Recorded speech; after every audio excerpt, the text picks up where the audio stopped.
అభ్యర్థులు పోటీ చేసే అవకాశం ఉన్నటువంటి నరేంద్ర మోడీ గారికి, నితిన్ నబీన్ గారికి, అమిత్ షా గారికి హృదయపూర్వక ధన్యవాదాలు తెలియజేస్తున్నాం. అందరికీ జై శ్రీరామ్.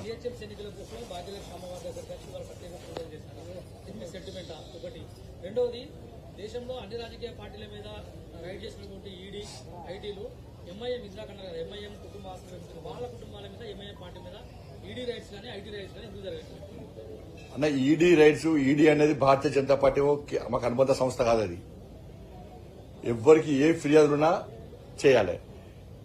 రాష్ట్ర ప్రభుత్వం ఏం చేయాలి? వాళ్ళ ఆస్తుల మీద విచారణ జరపాలి. జరిపి వాళ్ళ మీద ఆస్తుపాస్తులు జప్తు చేయాలి.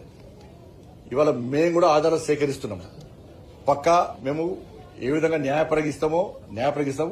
ఈడీ మీద, ఐటీ మీద, ఆఫీసర్ల మీద, సిబిఐల మీద ఒత్తిడి తెచ్చే ప్రభుత్వం భారతీయ జనతా పార్టీ ప్రభుత్వం కాదు.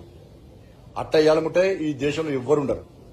గతంలో కాంగ్రెస్ పార్టీ చేసినట్టు మేము చేయం. మేము న్యాయబద్దంగా ఏ ఫిర్యాదున్నా వాళ్ళకి ఇస్తే తప్పకుండా చర్యలు తీసుకుంటారు. భాగ్యలక్ష్మి టెంపుల్ అనేది మీ అందరూ తెలుసు. ప్రజా సంగ్రామ యాత్రని ఇక్కడ సాధిస్తాం. అప్పుడు ఎన్నికలు లేవు. దాని తర్వాత బోనాలు అప్పుడు వచ్చినాం, ఎన్నికలు లేవు. వినాయక చవితి నిమజ్జనం వచ్చినాం, ఎన్నికలు లేవు. చాలా సందర్భాల్లో నేను వచ్చి దర్శించుకున్నా, ఎన్నికలు లేవు. ఇప్పుడు మేము గెలిచినాం. ఎన్నికల ముందుగా, ఎన్నికల తర్వాత వచ్చినాం, గెలిచినాం. ఇప్పుడు తల్లి దర్శనం చేసుకున్నాం. గోల్డెన్ టెంపుల్ చేయాలని చెప్పి సంకల్పం తీసుకున్నాం.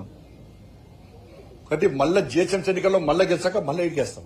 Guarantee sir. వాళ్ళు వీళ్ళు భాగ్యలక్ష్మి అమ్మవారిని ఇట్లే అవన్నీ ఏం పట్టించుకోం. మాకు సెంటిమెంట్ మా తల్లి.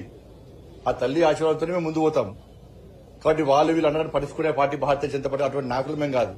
అమిత్ షా గారు వచ్చారు, నడ్డా గారు వచ్చారు, చాలా మంది కేంద్ర మంత్రులు వచ్చారు. హైదరాబాద్కి ఎవరు వచ్చినా కూడా భాగ్యలక్ష్మి తల్లి దర్శనం చేసుకోవడం ఆనవాయితీగా మారింది. భవిష్యత్తులో ఇంకా మారుతుందని.